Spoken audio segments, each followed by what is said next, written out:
Donald Trump is responding to the Republicans who refuse to rally behind him as the party's nominee. Now, here's what he told ABC about the party being united. I think it's a mistake not to do this. We want to bring the party together. Does the party have to be together? Does it have to be unified? I'm very different than everybody else, perhaps, that's ever run for office. I actually don't think so.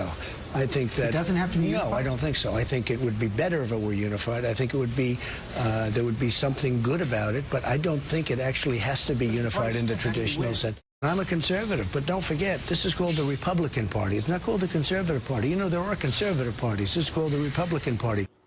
Here with reaction, former 2016 Republican presidential candidate, the former governor of the great state of Texas, Rick Perry is back with us. Governor, how are you, sir? Sean, very good, thank you. You were harsh against Donald Trump. He was not your next choice after you got out of the race to win, but you're supporting him. Why? Well, this is pretty simple when you get down to it. Donald Trump is going to be the Republican nominee, and we're going to have a choice between Donald Trump and Hillary Clinton. And the next president of the United States is going to appoint at least one, probably three Supreme Court justices. This is about a no-brainer as you can get from my perspective, is that when you really get down to it, and listen, yeah, I was harsh. I was harsh on Mitt Romney. I was harsh on a number of people. They reciprocated. That's the way the process works. But, Sean, that's what we're doing. We're going through a process here, and Donald Trump is going to be our nominee. And, you know, I'm going to support him because the alternative is an absolute disaster. I was down at the border with you. I believe he'll build that wall. I don't think there's any doubt about it. He ran strongly on it. Also, he said he will release the names and create a pool of candidates for the Supreme Court, and he would only tap into that group of people. So conservatives will know ahead of time the type of justices that he would appoint to the Supreme Court. He says he has a judicial philosophy similar to both Scalia and Thomas. You think that'll give conservatives that maybe are on the fence some hope that things will be a lot better and different? It certainly should, and you know, when you hear him talk about, listen, Washington doesn't need to be deciding education policy in Washington, D.C., devolve that back to the states.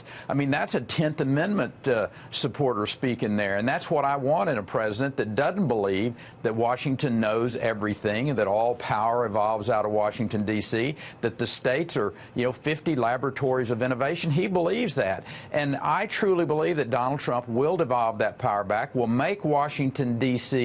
as inconsequential as it can be. And that, I think, is what scares a lot of people who really have never seen that, and they've never, you know, they've never supported that concept. But if we're truly going to be Republicans, we're truly going to be conservatives, then that 10th Amendment needs to really it's huge. You know, there's a whole list of those issues, though. And he said he'd repeal and replace Obamacare. And he said he would appoint conservative justices to the court, originalists. He told me many times. I think you've made the point here. You've made the point about why people like me are going to be supporting Donald Trump. I mean, we agree on a whole lot more than we disagree on. I mean, if you want to split hairs, if you want to get your panties in a wad over this issue or that one, that's fine. But the point is, Donald Trump is going to be our nominee. He's earned it. And we need to respect that he's worked hard. You know, he wasn't my first choice. Matter of fact, he wasn't my second choice.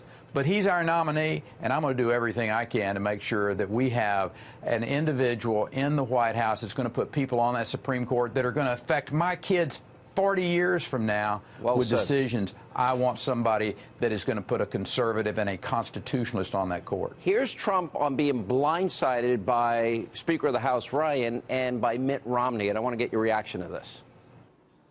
I like Paul Ryan. I think he's a very good guy. He called me 3 weeks ago, and he was so supportive. It was amazing, and I never thought a thing like this. So you're stunned. I got blindsided by this. You feel blindsided by him? No, I would say stunned is a little bit, it's politics. I'm never stunned by anything that happens in politics. But I'm not, yeah, I was blindsided a little bit because he spoke to me 3 weeks ago, and it was a very nice call, a very encouraging call. I helped Mitt Romney a lot. And you feel like he was ungrateful? I believe I won him or helped him win 5 states that he was going to lose. Sounds like you think he was ungrateful? Okay? You think he's been ungrateful? He was ungrateful, which is okay. A lot of people are ungrateful, but he was ungrateful. They did not respond accordingly, and that's okay. What is your reaction? The Speaker of the House, he doesn't do a lot of interviews. He goes out and purposely does this interview to give that shot across the bow to Trump. Why? Why would it? Doesn't that seem like sabotage? I can't answer why the Speaker has given that given that response. I will suggest to you with a little time, like in a lot of things in life, we say things that are harsh, but when we've given some thought to it, what is the long game here? And, Speaker Ryan and Mitt Romney, they understand the long game. And the long game is we must have a Republican as the next president of the United States. And I'm trying to keep this simple. If for no other reason than those Supreme Court decisions, those Supreme Court appointees that are going to occur in the next 4 years, let me ask you this. We've got to get that right. I've talked a lot about two things that I think would be good. Number one, promises to America, put it down on paper because people feel betrayed. Number two, a team of rivals. If Donald Trump calls you governor, I think you're one of the most successful governors in the country. Would you take his call and maybe be a part of his team? Well, sure, and I've said that, and I think that is important for people to look at what he's going to do and who he's going to do that with. Bringing in individuals, particularly on the political side, who have a lot of experience on how that process works.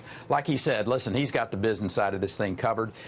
He feels pretty comfortable about his military side of it. Again, I hope I have the opportunity to share with him a little bit about the military side of it, not only as a veteran, but also as commander-in-chief, as a governor, and also just the relationships that I've had over the course of those years. And I'd certainly be open to having conversations about helping him in any way that I can. And any good American should do that. We should not allow any personal pettiness get in the way of getting this country back on track again. Governor, that's a powerful statement tonight. I hope other people hear you. Thank you, sir.